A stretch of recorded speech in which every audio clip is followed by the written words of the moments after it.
Today, Anthony Giraldo for Rutgers and then Ryan Taylor for Wisconsin. So we've got a couple good matchups, and we're starting with one against two ranked opponents at 133. Absolutely. Anthony Giraldo has one signature win against Earl Hall from Iowa State, who's ranked number 5 and All-American in the past. Actually was a Rutgers commit out of Florida originally.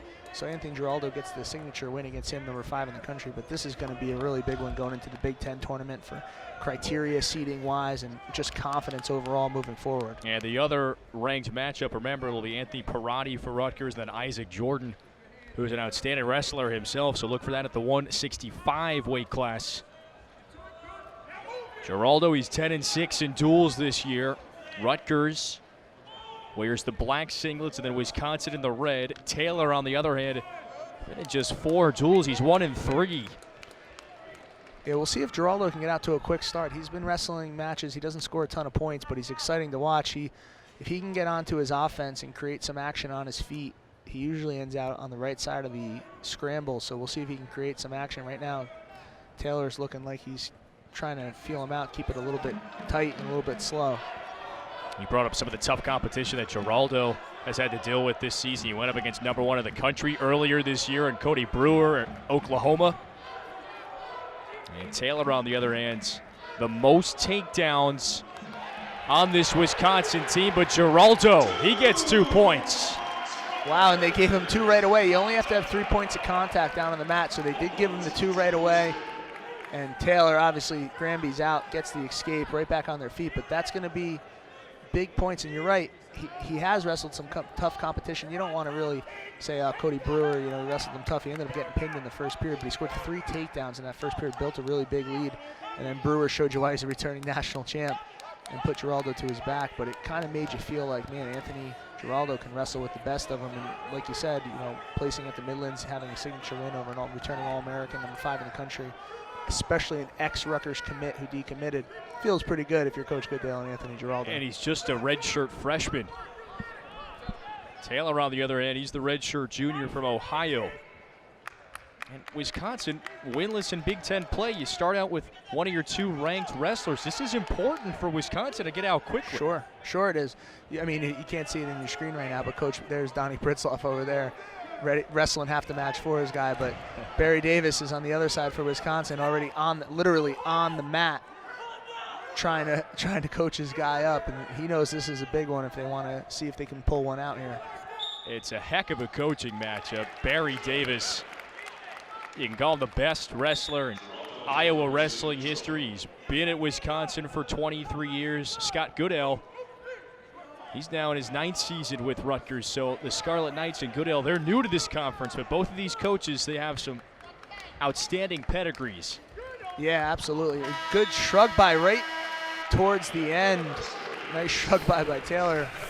Right here, you see Giraldo gets out to the outside single, just able to get that right there. All 3 points on the ground. Granby's out. It was quick. The control was quick, but it was enough to get the 2 points. And looks like we're going to start the second period down. Taylor picking bottom here with a 2-1 lead for Giraldo. Now there is Goodale, 138 wins, his 48 losses as head coach. His Rutgers Scarlet Knights and a 13-3 record to start this season. Yeah, this one's going to be a little tougher for Giraldo. He pinned his previous opponent against Princeton last weekend.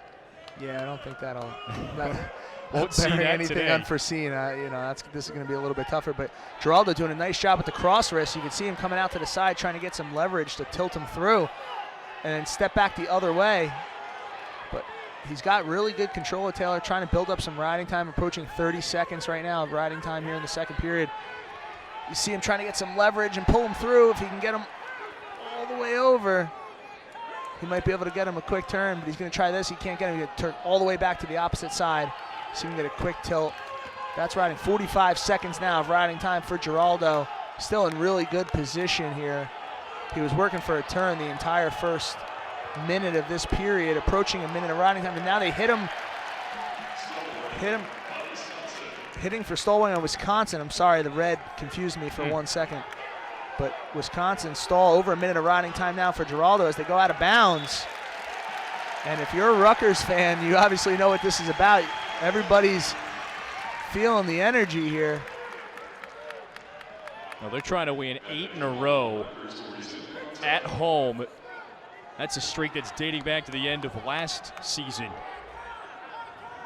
There have been some exciting bouts inside the Rutgers Athletic Center at times this year, and an excellent crowd on hand for another. And get sometimes over 3,000 fans in this building. Yeah, New Jersey fans do a great job coming out to the rack, and top 10 in the country in attendance last year. I want to say they were 6th overall in attendance last year. I'm sure they're right back up in the top 10 this year. 30 seconds left here, a minute and a half of riding time. Giraldo getting in a weird position. You can see Taylor has a wizard in. I can't tell underneath if he still has the cross wrist. He doesn't.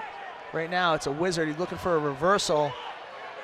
Still Giraldo's position here. If he holds on to that, 12 seconds left here. These are big points if he can hold on to that leg. It looks like he's going to get the escape. He does. With 5 seconds left, he gives up the escape, but a minute and 54 seconds of riding time. Wow, what a huge point. What a huge point for Taylor. That was huge right now. Yep, and now you go into the third period, knotted up at 2. Yeah, it's 2-2. It's 3-2 at riding, not locked up yet, but it could be 3-2. It could be 3-1 with riding time right now. Yeah, this is important. It's important for Taylor. He's winless against ranked opponents this season, but tough fought bout against Zane Richards last week. He lost 5-4. Richards, number 2 wrestler in the 133 weight class for Illinois. That was a tough loss to Illinois for Wisconsin. They're trying to bounce back. Taylor has had a tough time this year, and he's faced some tough opponents. It's going to be a big third period here for Giraldo. Try to get out. Looks like he's going to be. Oh, he's really close. One swipe. Oh, he's holding 2 points. Wow, that was really, really close. 2 points for the back points there. Yeah, for Taylor. And wow, that was so close. I don't know. Oh, it looked like it was locking hands. He didn't catch it. And there's the escape, and that's where the big 1-point escape with 4 seconds left in the second period comes into play. Could be tied. Instead, they're down a point. Wow, that was a really quick swipe. He's going to need a takedown here.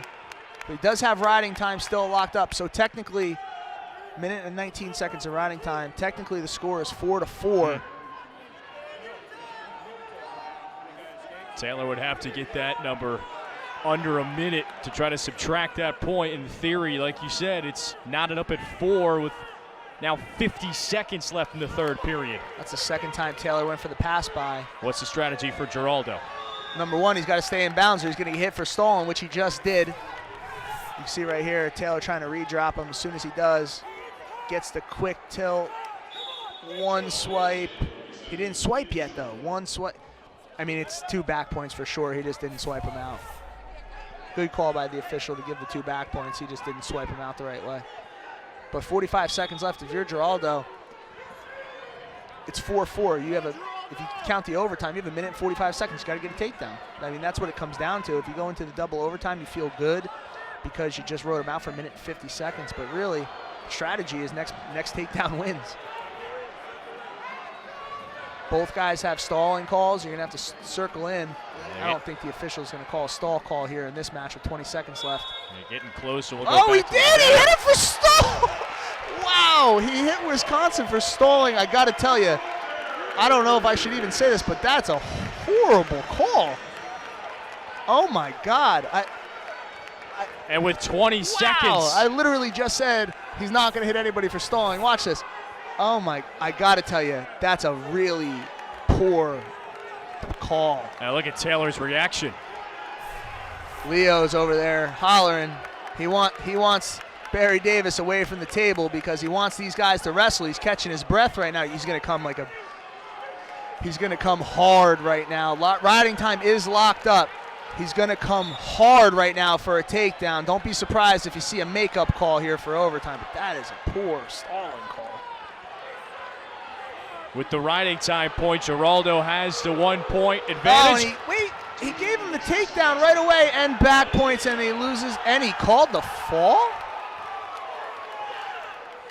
Wow, 2 makeup. That's a couple bad calls in 20 seconds. I can't even believe it. What a turn at the end. With just 20 seconds left, and here's the work that Taylor did. Here's the takedown, and it's not 2 yet.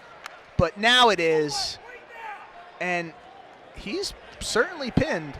Wow. I don't even know what to say.